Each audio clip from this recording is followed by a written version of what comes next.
Welcome to Our Kids Play Hockey. It's a podcast for hockey families. I'm Christy Casciano, one of your hosts.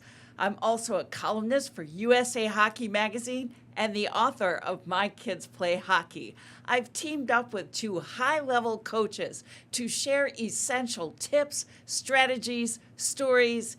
This is a game plan for your families to help navigate your journey on and off the ice. Thanks for finding us on WSYR Plus. Hello, hockey friends and families around the world, and welcome back to yet another edition of Our Kids Play Hockey. 400 plus episodes. I've been doing that. Doesn't get old. We still have things to talk about, and we have some of our favorite topics today because this is a mailbag episode. Blah, blah, blah, blah. I don't know why I did that. I saw the kids do that once, and it sounded good. We're going to dive into this today right away. Got some letters here from fans. Today's kind of a revisit of an episode we did a long time ago. All right, I'm going to tease it with that. I'm going to read this letter right now. The names and the locations have been remitted to protect the innocent. I want to say that because if you have any questions for us, you can send them. We're not going to say your names on the air. Okay, here's the letter. Hello, I have listened to your podcast and love them all. Very educational and insightful. First off, thank you for that. I appreciate that. I am the coach for a U18 rep team for a minor hockey association. I should probably say prep team.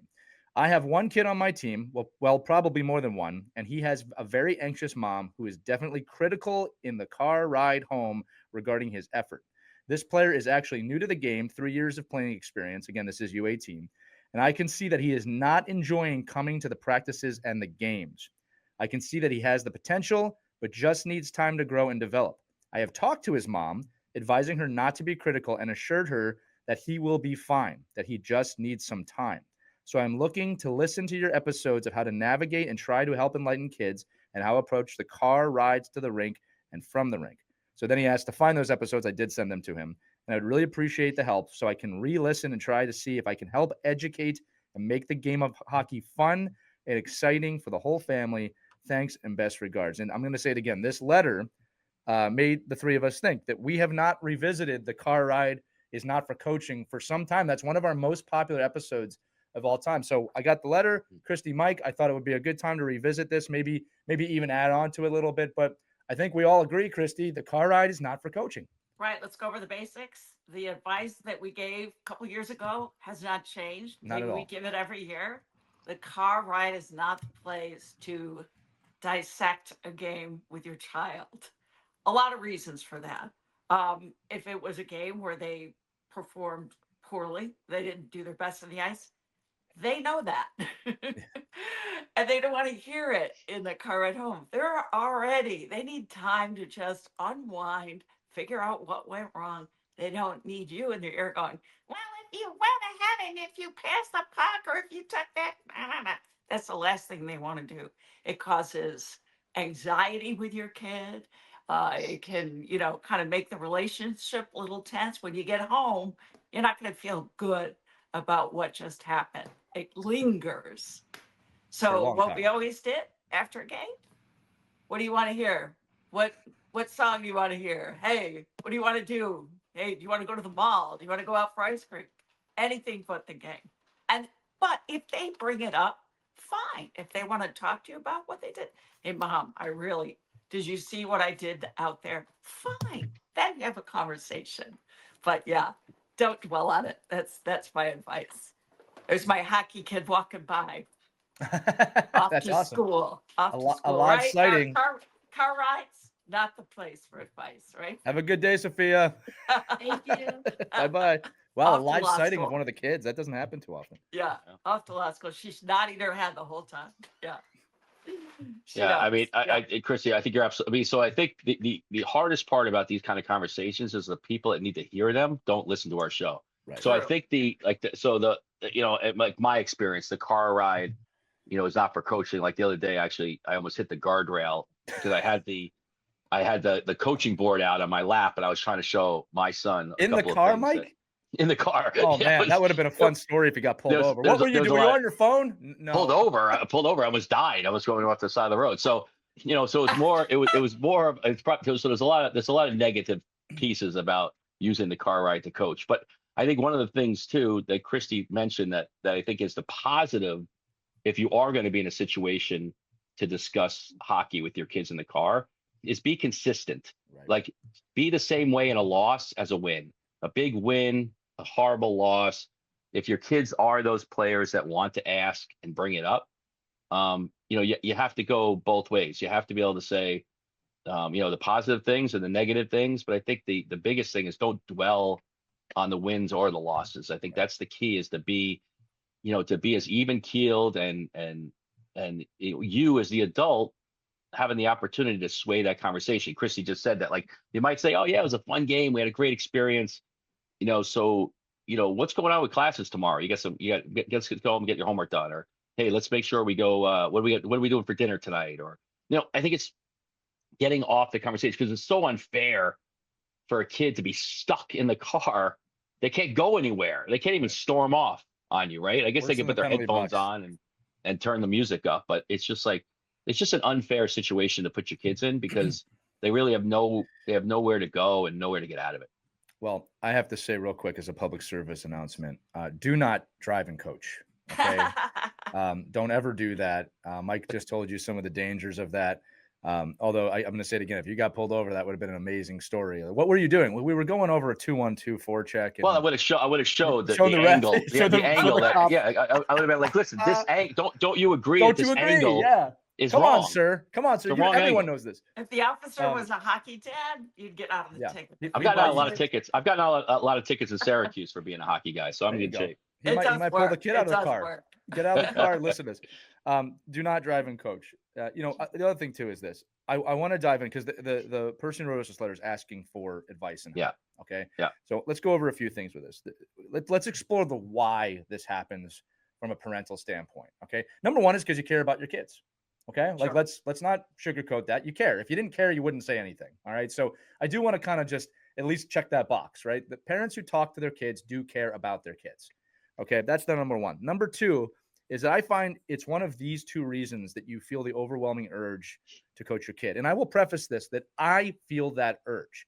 Okay. But this show and these two people here, my good friends, have actually conditioned me to not talk in the car. And I don't. Okay. But here's the deal. Reason number one is you played, and you, I'm using quotations, you know what to do. Okay. You very well might know what to do. It doesn't make it okay for you to coach in the car. All right. Because if you're not meeting your kid where they're at, if they're 8, 10, 18, doesn't matter. You're not that age anymore. And whether you know or not, you're probably not meeting that kid where they're at. Okay. And you're probably potentially not even their coach on this team. We'll get into that in a minute. Number two, and this is real talk. This is one you all have to kind of look inward with this, is that you feel like your kid's efforts or performance on the ice is a reflection of you as the parent. And that is always the hard one for people to swallow. Okay. And all I'm going to say is no judgment. You have to audit yourself if that's happening. And I'm going to tell you right now, outside your kid being a maniac on the ice, no one's judging you based on your kid's performance. Nobody. I don't judge any parent based on the performance of their kid on the ice or anything like that. I do sometimes judge based on what I see parents doing to their kids away from the game. All right. Which I probably shouldn't do either. Right. We've all yelled at our kids at one point or another. But I find those to be the two reasons why you do it. Now, just to follow my thought, we'll go back to the panel here. I have the urge to coach my kids in the car after every single game. I want to put that out there. All right. I'll be super vulnerable with that. It's really hard for me to tell myself, shut up. Okay. But I've gotten enough reps in with this now that when I get to the car, I just kind of know how to not do it. And the funniest thing happened, Christy, that I stopped, I kind of don't do it. And guess what the kids 80% of the time want to talk about, right? The game, the practice. My son, the goalie, will ask me now, unprompted, will ask me about the goals that went in and how he could have done a better job or what I saw. And it's a very two-way conversation. I'm going to tell you, as a father and a coach, it's one of the most rewarding things in the world that they trust me enough to come to me. With that said, sometimes they do not want to talk about it. Actually, my daughter got in the car the other day and say, "Dad, can you play Ride the Lightning by Metallica?" Proud father moment. Okay. I'm trying to enjoy this period of time as much as possible. But I remember I said, yeah, of course we can. Right. That's what she wanted to do. All right. Mike said it. Christy said it. It's not fair to lock them in a closed space and start telling them everything they did right or everything they did wrong and talking about it. It's not our place to do that. And I know that there's parents out there. I have to let them know. I must let them know.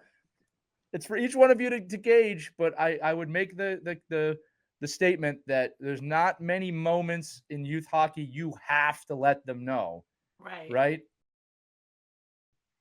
Without them prompting it. So Right. I'll throw it back to you two. That's my spiel. But Yeah, those are the why. That's the and why. some of the best memories have been after games when you've gone, especially after win, with other teammates and you've celebrated. Um, and then you can go off in the corner with other parents and dissect the game Yeah. and let the kids have fun. Fine. But yeah, some of our best memories have been post game, even with losses. Sometimes it helps to heal the little hearts when you're all together and you're kind of not commiserating, but just as a team. Hey, we lost as a team. We won as a team. We Yeah. lose as a team too. And it's not any individual's fault. You also have to make sure the kids know that it wasn't the goalie's fault. It wasn't the defense. You play as a team. So you 100%. always try and impress that upon the kids. Yeah, I think I thought about this question a little bit, from the perspective of, how can we help this coach, and Right. what advice would we give when all else fails, because I think everybody these are common sense things, right? Oh, you don't bring into the car, don't commiserate, don't just talk about wins, maybe be in there for losses. But I think maybe another way to strategize, especially for a 17-year-old, a 16-year-old, a young man, woman that you hope are learning better ways to communicate with adults. Right. That maybe you could give that player some prompts prior to getting in the car, like maybe they can initiate the conversation because they know what's coming, right? So maybe they could be like my son does, like, this is kind of the running joke in the house, like if I want my son to do something, he'll always revert to, well, Dad, this is about hockey. So then I just let him do it. And I'm like, okay, well, if it's hockey, then if you're watching hockey, then yeah, don't worry about your homework. Or if you're watching hockey, then don't worry about stacking wood. Like if you're doing hockey, like then I kind of change my whole demeanor, right? But so I think learning to coach. So my kids have been able to get smart enough to go, oh, I know how I could shift him very, very quickly. And maybe we need to tell the kids, these 16, 17-year-old players, maybe you can shift that conversation. Maybe you can initiate the, hey, Mom, I'm getting ready for this. What advice would you give me on this particular thing? Or, hey, Mom, because sometimes they'll be like, I don't know. Yes, you're coach. Like, I know nothing about the game. I don't even know what you're talking about. So instead of this always being a negative back and forth, maybe turning into a collaborative effort where maybe the mother, in this case, could be, the player could be coached to approach the mother in a way where he said, hey, Mom, I'm going to practice today and the coach has been telling us to do this. What do you think about that? Right. And I don't know, I think maybe it brings the guard down a little bit and maybe just helps the player feel like they have more control over the conversation rather than the conversation always going to this negative place. Yeah. Well, I think the parents turn it around. I like that. Yeah. I should say this too. Like, parents, we just want to know the kids care. Right. Like we've had this conversation too. You're spending a lot of money on this. You want to make sure your kids care. Mm-hmm. Right. So that also brings up another interesting point though, about there is a fine line between coaching in the car and talking in the car. Right. Mm-hmm. So one of the conversations that I think blurs the line is about effort. Right. Mm-hmm. Are you putting forth your best effort? Yeah. The argument I would make is that's not a conversation for the car ride home after the game. Right. Because the kid's not going to retain it. Right. All right. So that's another part of this. I have conversations with my kids about effort. I don't necessarily consider that to be coaching them. I'm just talking about life and putting your best foot forward, and what makes me proud as their father and how this applies to other things. I don't know if that's quite coaching. Now, if I say, and this is how thin the line is, I had a conversation recently about, it's just about bringing your best of what you have every single day. Right. And I say that applies to life. That's when you get older in school. To me, that's how I say it. Okay. And parents, listeners, you can please feel free to tell me if you disagree with any of this. Okay. This is just me. It's a conversation. I think where it crosses the line is where you go, on the power play, you didn't do this and you didn't put forth effort. Now that's a totally different conversation in my mind, right? Because now you're applying it to the game, you're applying it to a situation in the game. That's coaching. All right. And there's no life lesson there for the kid. It's just you didn't try hard enough. All right. Which parents, we all know kids love hearing that. They love hearing that they didn't try hard enough. Right. So I think that's another thing too, is really understanding like what's the life lesson in what you're trying to say. And do you need to say it right now? Right. Because there is a positive way to do this. Another thought, Mike, you just made me think of this too. And we're going to keep giving advice here, is that everybody's raised differently. So every parent listening to this, you have all come from different backgrounds. All right. And some of us were probably raised in a situation where, maybe we were yelled at or we were taken care of. And we have this mindset, well, it worked for me. It's going to work for my kid. Mhm. And I always say, you got to be real careful with that, because your kid is not you. They're not you. All right. Every kid is his own individual person or her own individual person. Mhm. And they may be motivated very differently than you. Right. All right. So I would, this is my belief. And I'm going to say it. There are people who disagree with me on this. Okay. The car should be a safe place after a game for your kid. All right. All right. In the sense of this, I just wouldn't want my kids to feel the pressure and the fear of coming to the car with me to go home after a win or a loss. Like, that's their chance to decompress. Like, it's just not the place I want them to feel bad. All right. And look, I'm not talking about the situation your kid got in a fight and 2-game misconducts. Like, that's a different weird situation. Right. Yeah. Okay. Like, you have to have a talk in that situation. Sure. All right. But I don't want my kid leaving the arena afraid to get in the car. That's poor form, in my opinion. Mhm. Anybody Yeah. disagree with that? No, I agree with that. No, but I think that's the whole point here, is that the parent that's doing this is a very hard parent to reach, because it's 100%. the same parent that you see like in the rink, and you see them in the stand. I guarantee it. Like, it's the same mom that you see in the stands with the eye rolls and like, can you believe it? Or this person, Right. I can't believe it. It's the same people that, that the kid is like, oh boy, I got to go. Like, this is going to be my trip home. It's the same kid that probably doesn't come to the team building events on time, and the mother and the father aren't, Yeah. They promoting don't them need to that be a better stuff. They teammate. don't need that team building Yeah, stuff. it's just it's a very hard. I don't know the player. I don't think it sounds like somebody I would know, but I don't know the family. And I think at that age, where you mentioned this a little earlier in the conversation, that the pressure and the expectation, it's no longer like a recreational, fun, cute thing that your kid can't skate, or that your kid's not the best player, or your kid's not like achieving at the highest levels. Because now you're looking at, basically they're playing and then their career is going to end because they're just not reaching the expectations you think they should be reaching. So it's a really difficult time, because it's the last time you're going to be in the car with your kid in this age group. Yeah. Again, this is where U18 we're talking. where you can think you could be any bit influential.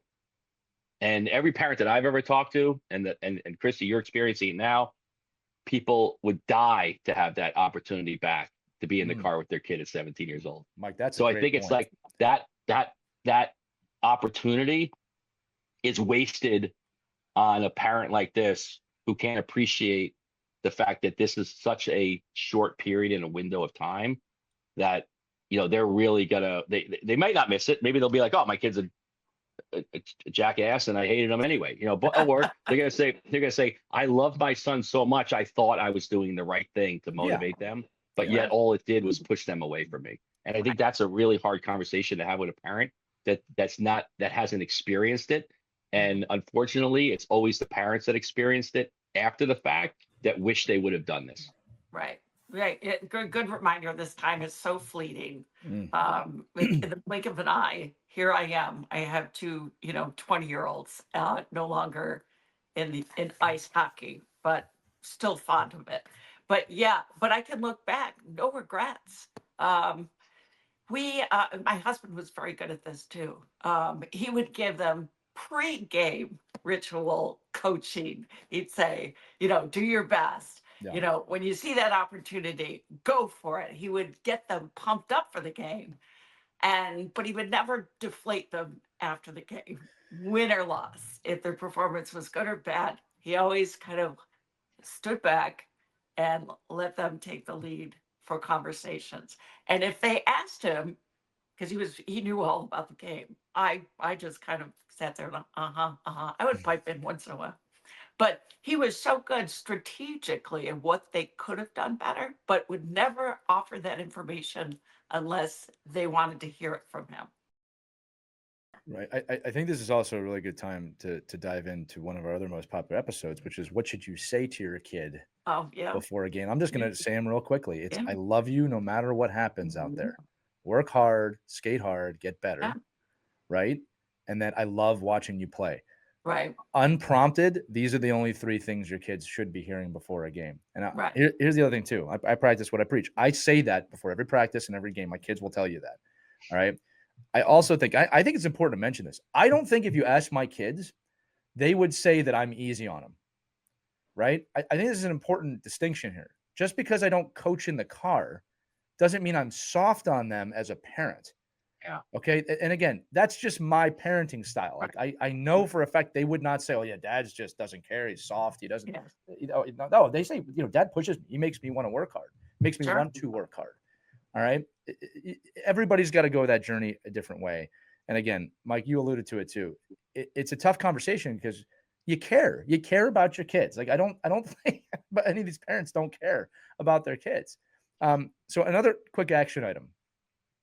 Coaches, I don't know when you're listening to this, but your first meeting of the season, do not underestimate saying to the parents, hey, the car ride's not for coaching. Let us coach your kids. If you have questions, let us know. Don't coach your kids in the car. It has a detrimental effect. All right. And then give them this episode. Give them the other episode. Yeah. All right. Honestly, because a lot of parents, this is very new to them. It is. I mean, they're navigating this without any real guidance. So they're doing what they think is the right thing to do. Okay. I'm watching the game. You stunk up the ice, and I'm going to tell you why. Yeah, well, and you can't wait to get them in the car and tell them that. Christy, so, I'll give you actually a specific example of what you're talking about. So when you start in this game, right, the game's very fluid. There's not really systems. There's not even really positions, right? You're just floating around. So it's easy as a parent to say, well, I want them to skate hard. I want them to put forth the effort. And I don't think it's an incorrect message. You want them to love the game, but yeah, you want to play. Then suddenly you get into Pee Wee, and there are systems, and there are power plays. And I'm going to be very blunt, parents. Most of you do not know the tactics of the game today. I'm not saying that lightly. I know some of you do, but I'll hear parents yelling at an F3 high, which means that the third forward is in the slot or high. Get in there. Why are you just standing there? That player is doing exactly what we need them to be doing. Yeah. And you don't know. And here's the thing, parents. It's okay that you don't know. It's completely okay that you don't know. All right. I do find that the parents that are curious of, oh, hey, why are you so high in the slot? Then the kid teaches you. And that's actually a really great experience. Exactly. Right? Get in there. It's like that. And that's not what we want them to do. Yeah. So that's just another note from a coach here of when you get into systems or your kids get into systems, take a step back or how about go study them on YouTube? It's not hard to fit. You can go look this up too. Sure. All right. The other thing too, Mike and Christy, I just kind of realized this. We've been doing this show for 5 years and my son specifically, I'm already halfway through the journey. Like that's how quick this happened. I'm halfway through his youth hockey journey. When we started this, he was a first-year mite. He was just starting out. Now he's a peewee. And I forgot which one of you said it was fleeting. I think that was one of you said that. Yeah, man. I see it now. yeah. I mean, I'm halfway through with my son, right? And halfway to being out of the house. All right. I'm not high-fiving, by the way, right now, people. It's actually kind of a terrifying thought. But it shows you how quick this goes. And I'll throw it back to you two here. But if there's anything I have learned from being on this show, from coaching youth hockey, and keeping in mind the coaching process as a parent is very different than the coaching process as a non-parent. Okay, but it's a few things. One is that it takes a long time to cook a hockey player. The development is not fast. It is and it isn't, right? Mm-hmm. It's slow in the fact it takes 6 or 7 years for them to really get a grasp. But it's also, you'll be amazed how much better they get in 6 or 7 years. Yeah. Right? That's a little bit of a paradox. But it takes time. It just takes time. for these kids to mature as hockey players. And I think, we always want our kid to be the superstar, and it's not likely. And the thing is that there's so many aspects of becoming a superstar that you can't just get in 1 year. So patience, coaches, patience, parents, patience. Do not coach your kid in the car. It's advice. Don't do it. Coaches, tell your parents to not coach their kids in the car. Just say it. Last piece of actionable advice for me. One of the coaches I work with gives our kids hockey homework, right? It's a little bit of the younger age, but they give them hockey homework, and it could be something like what motivates you or what's something we're going to work on next game. And then we say, hey, tell your parents in the car, this is what you're going to work on. So we prompt the conversation for them, and the results were very positive. Like, kids were coming with it written out on a piece of paper because they all understand homework. That's another thing you can do. I don't know if that's going to work at 18U. And Mike, to your question, if you know this person, they said minor hockey, so they're in Canada. All right, so I don't know if you know them or not. Usually, if they say minor hockey, that's usually not stateside, but we'll figure it out. Anyway, back to you guys. Or did I close that out on my own? I think you close it out. Yeah, no, look, I'll just say this, folks. Again, I appreciate Mike and Christy. It's hard. I do want to end on this note. It's really hard not to want to tell them everything you see. Oh my gosh, yeah. It's hard. Like, I want to acknowledge that it's not. You shouldn't normally just be like, oh, I didn't care. But I'm going to tell you this right now: the rewards of your kids prompting the conversation far outweigh any reward of you telling them without them asking you. All right. If they're initiating the conversation, they want to hear, they want to retain it. There's a 98% chance if you're starting it, they're not listening to you. Right. I'm being honest with you, especially if you're yelling at them. They're not going to listen to you. All right. In fact, you're pushing. Mike said it. You're going to push them away. All right. And the long-term effects of that go beyond hockey. All right. You think they're going to put your grandkids in the car with you? All right. Or worse, what happens if the grandkids get in the car and you're awesome to them? Then the kids sit there like, what the hell? Seen that one too. Right. All right. Any final thoughts? In the letter that you got, the mom being very negative. Yeah. That's a good point to raise too, because you think the kids aren't paying attention. You think that it's not going to trickle down to them. That negativity will definitely impact them. So that's the other problem. We need to raise that as well, because that's what that listener was pointing out, that he can feel the negativity with the kid. Why? Look at the mom. Right. She's so negative. So yeah, it does. Your kids are paying attention to you, what you're saying, what you're thinking, how you're behaving. And in the stands, we've had many conversations too, post game, about behavior of parents in the stands, and kids just shaking their heads. What is going on up there in the stands? So, they see it. Don't think they're not paying attention. Yeah. Yeah, it's the same advice we give the coaches. I mean, after a loss or after a win, they're in the locker room. If you give a 15, 20-minute speech, nobody's listening to you. Right. Nobody You can cares. see the kids It's looking like off in the it's like okay, get your little points in, bang, bang, bang, get out of there, go have some ice cream. I don't care what age it is. It's just a matter of, you got to just pick your places to have your conversations with your kids. Because I think there's a lot of great hockey people out there that probably can offer a lot of great advice to their players, but just be in a good place to do that and be in the right environment to do it, and then you'll get an impact out of it. Well, and I'll end this on a quick story. I remember coming home from school every day and my mom asking me, how was school today? I remember telling her one time, this is at me as a kid, Mom, the last thing I want to talk about after school is school. All right. Now, as an adult, my mind, I can see why she wanted to know now. She just wanted to have a conversation. I think most of you out there feel that way too, but you got to meet your kid where they're at. Probably the last thing they want to talk about after a bad game is the bad game.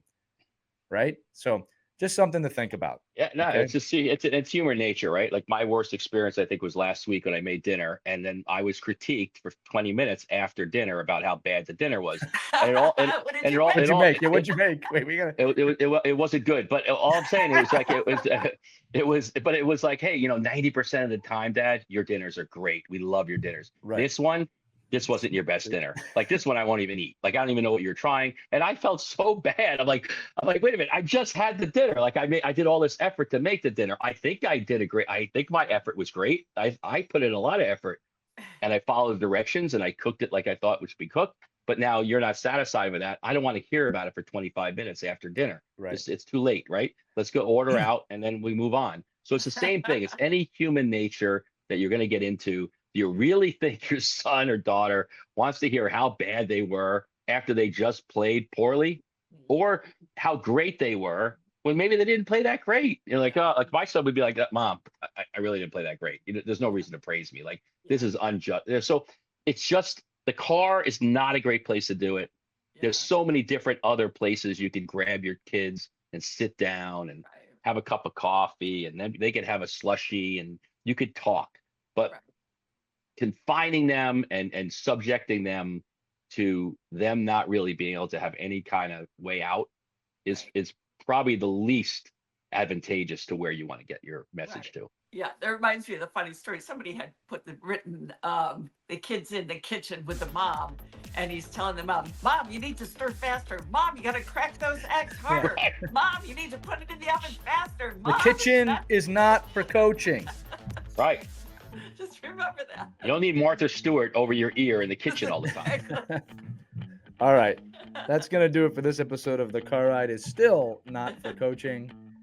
Listen, love getting your letters in here. If you have a letter for us, you can email us, team@ourkidsplayhockey.com, or if you want to text us, there's a link in the description accompanying this episode. Leave your name, where you're from. Any questions? We love these episodes, right? We always said Our Kids Play Hockey is a conversation. Maybe it's a little bit of a how-to guide now as well. But this has been a great episode, guys. I'm glad we were able to talk about it again. For Christy Cashona Burns, I'm Mike Benelli. I'm Lee Elias. You've been listening to Our Kids Play Hockey. Give us a 5-star review on Apple or Spotify or wherever you're listening to this.